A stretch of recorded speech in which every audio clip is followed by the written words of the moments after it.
Assalamualaikum warahmatullahi wabarakatuh. Di sini saya akan menjelaskan tentang teori belajar dalam rumpun psikologi kognitif. Teori belajar atau lebih sering disebut teori belajar kognitif. Teori belajar kognitif lebih mementingkan proses belajar daripada hasil belajarnya. Jika teori behavioristik mempelajari proses belajar sebagai stimulus respon,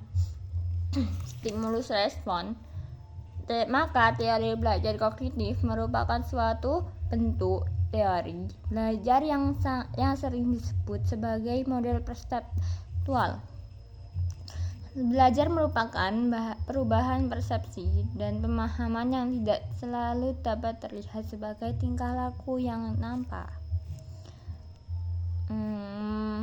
Menurut teori kognitif, ilmu pengetahuan dibangun dalam diri seseorang melalui proses integrasi yang berkesinambungan dengan lingkungan. Proses ini tidak terpisah-pisah, tapi melalui proses yang mengalir, bersambung, dan menyeluruh.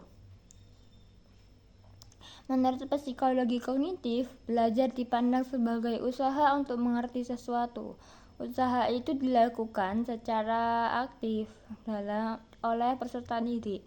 Keaktifan itu dapat berupa mencari pengalaman, mencari informasi, memecahkan masalah, mencermati lingkungan, mempraktekkan sesuatu yang untuk mencapai tujuan tertentu. Para psikologi kognitif berkeyakinan bahwa pengetahuan yang dimiliki sebelumnya sangat menentukan keberhasilan mempelajari informasi atau pengetahuan yang baru. Teori kognitif juga menekankan bahwa bagian-bagian dari suatu situasi saling berhubungan dengan seluruh konteks situasi tersebut.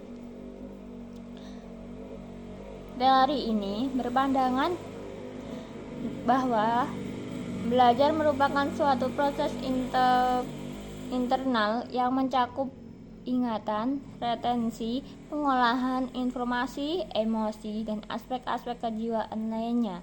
Belajar merupakan aktivitas yang melibatkan proses berpikir yang sangat kompleks.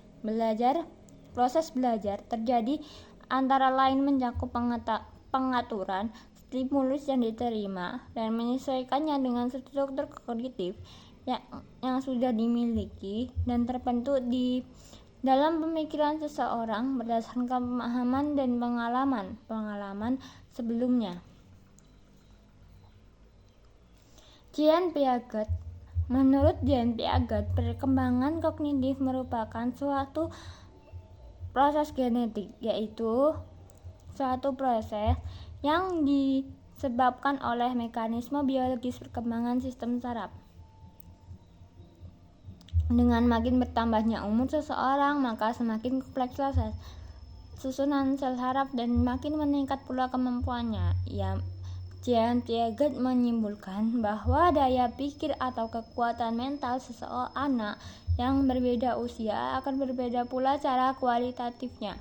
Sekian yang dapat saya sampaikan dan wassalamualaikum warahmatullahi wabarakatuh.